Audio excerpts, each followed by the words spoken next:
The wind came first, hot as a stove lid, and then the light went orange, and then it went the color of a scab. Ruth Calloway did not look up at the sky. She had stopped looking at the sky an hour ago, when the second ring had shone around the sun at noon and the grasshoppers had gone still in the grass like they were listening for something. She was on her knees at the gap where the stone wall met the creek crossing, packing wet burlap into a 2-foot seam where the fire had found a way through the rock. Smoke rolled low across the yard in sheets. Her hands were black to the wrist. Somewhere behind her, Tick was barking into short, hard bursts he only used for snakes and strangers, and Samson was screaming in the barn in a way no one who has not heard a horse scream would understand as screaming. Eli, the second barrel. Her son came out of the smoke dragging a bucket half his size, sloshing water down his own shins, and did not answer, because there was no breath in him to spare for an answer. The seam hissed. The burlap held. Fire walked the top of her wall like a man testing ice, found no purchase, and turned to look for softer ground. 3 months earlier, there had been no wall at all, only the rock. Old Silas Calloway had stood at the fence line dividing his dead son's widow from the rest of the family land, hat in hand out of something that was not quite respect, and told her plainly that the North 60 was hers if she wanted it, and that she was welcome to it. It's stone from the crick to the section line, he'd said. Grew nothing but rock since before the call left. But a widow with a boy needs ground of her own, even ground like that. Wendell, his younger son, had said less and meant more. He'd looked at the gray field, at his brother's grave 2 years cold, at the sister-in-law who was about to inherit 60 acres no cow would graze and no plow would break, and he had laughed, not cruelly, but with the easy confidence of a man who ran 400 head on good bottomland and had never had to make anything out of nothing. A widow who takes the rock quarter has run clean out of choices, he said. Best you sell the stone to road crews and buy seed corn with the money, Ruth. There's no living to be scratched out of that ground. She had not answered him. She had walked the North 60 alone that evening with Eli and the dog, and stood a long while at the old soddy where Thomas had been raised, and it was there, prying up a loose hearthstone to see what draft was eating the fire, that she found the notebook. It had been her husband's grandfather's, a Welshman named Idris Price who had come off a hillside in Carmarthenshire where stone was the only lumber anyone had ever had, and who had built walls the way other men built barns, out of necessity and out of pride. The notebook was water-stained and the English in it was uneven, learned late in life, but the drawings were clean.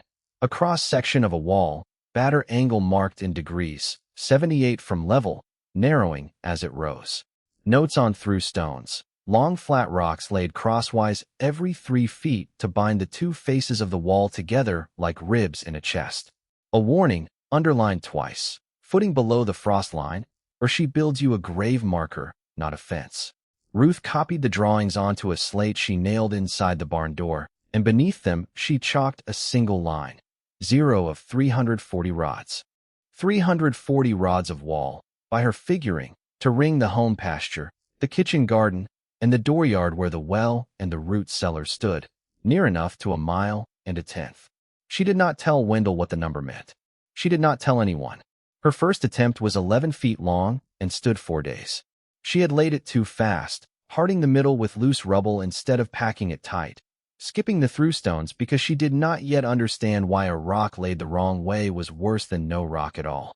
On the 5th morning a hard rain loosened the footing. She'd set it only 8 inches down.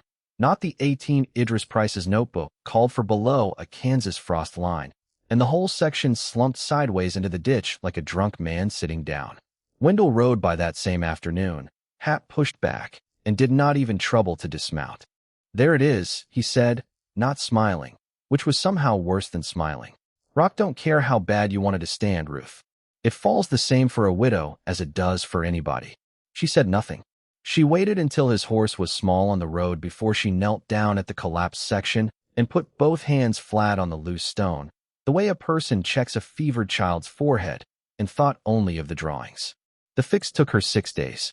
She pulled the fallen stone clear, dug the footing down 18 inches as the notebook said, tamped a bed of crushed rock beneath for drainage, and rebuilt with a through stone laid every 3 feet exactly, tying the 2 faces of the wall together so that no single stone bore weight alone.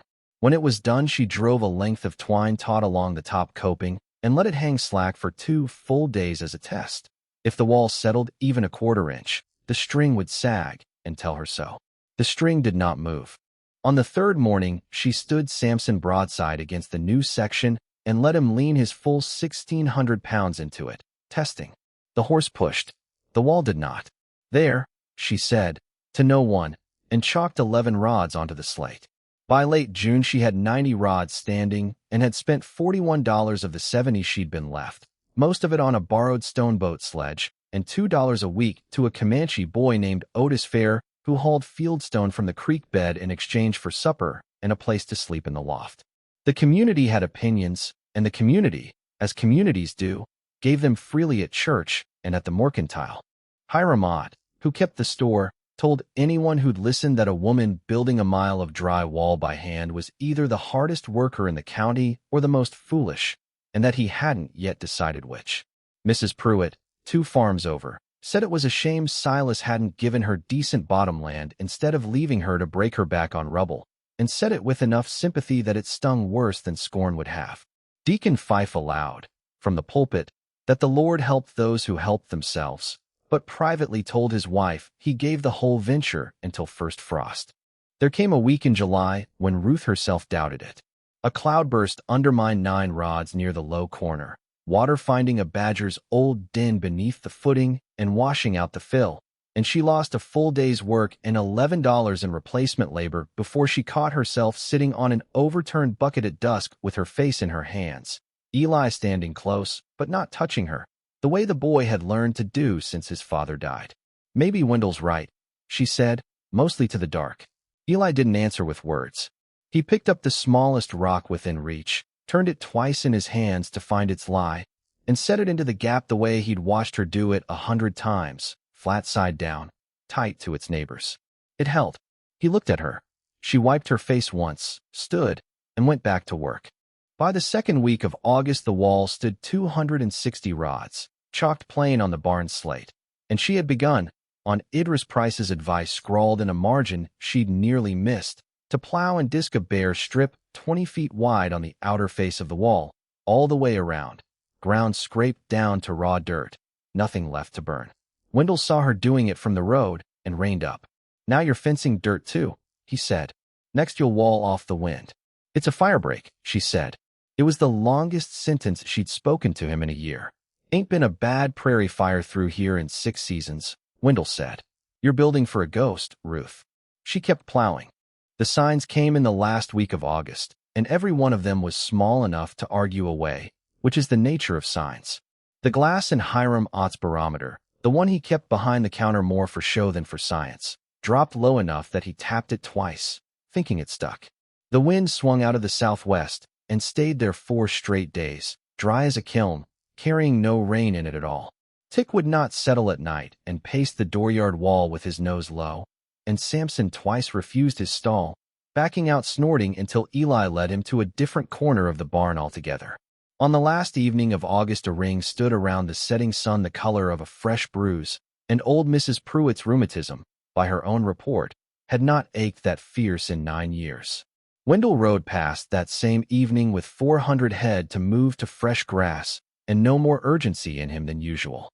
"Dogs barking at nothing," he told Ruth, when she mentioned it.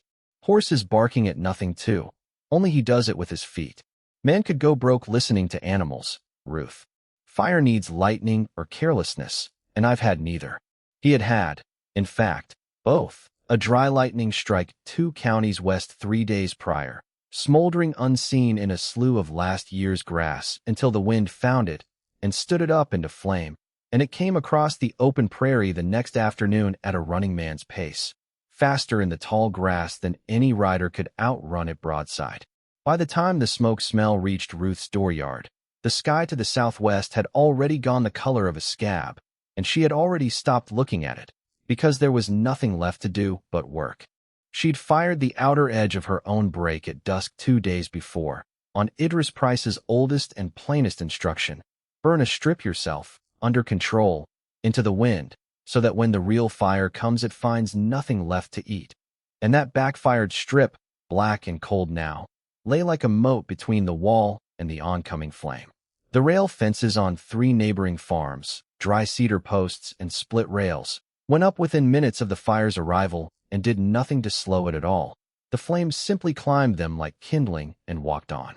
A hay rick at the Pruitt place, 6 months' feed for 11 head, was gone inside of 4 minutes, a column of sparks standing over it like a signal fire nobody had asked for. At Ruth's line, the fire hit the burned strip, found no fuel, and reared up along the stone wall instead, throwing heat and cinders over the top, but finding nothing on the far side to catch. Eli ran the wall's inside face with wet sacks, beating down the few embers that came over.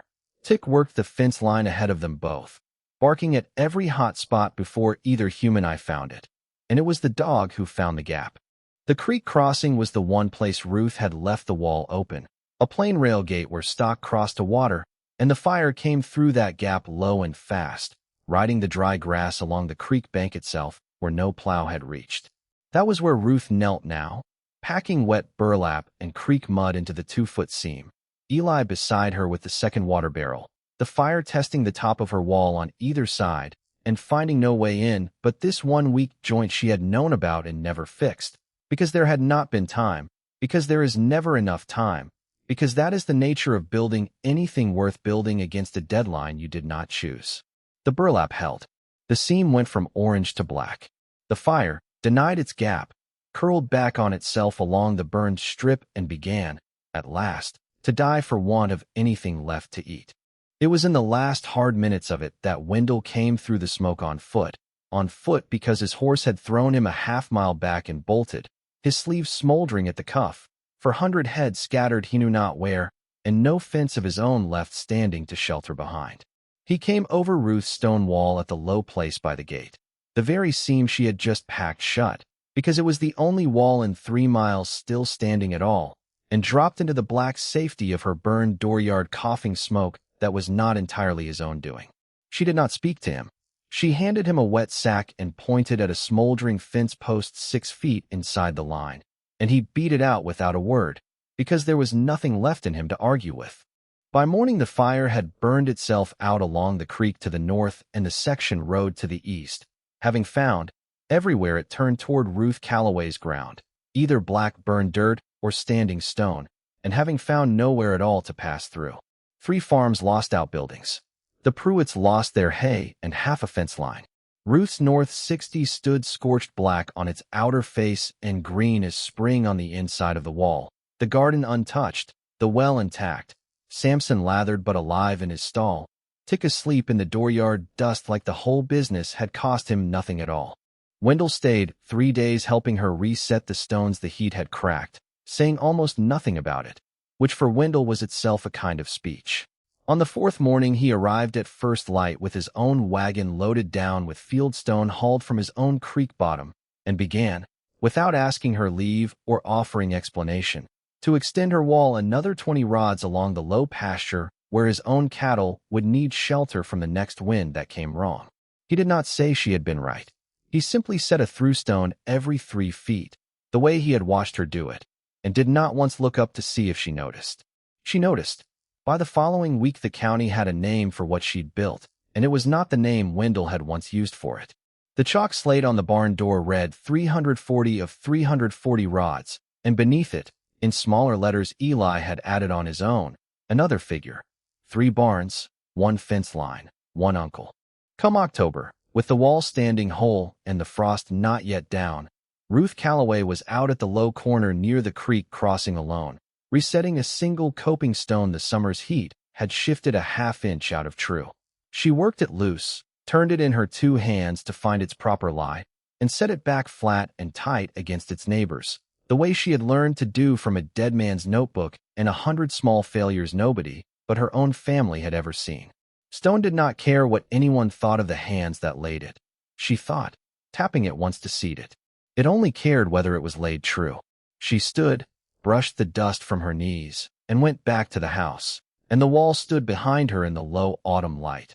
Unremarkable now, the way anything finally becomes unremarkable once it has simply done, without apology, exactly what it was built to do.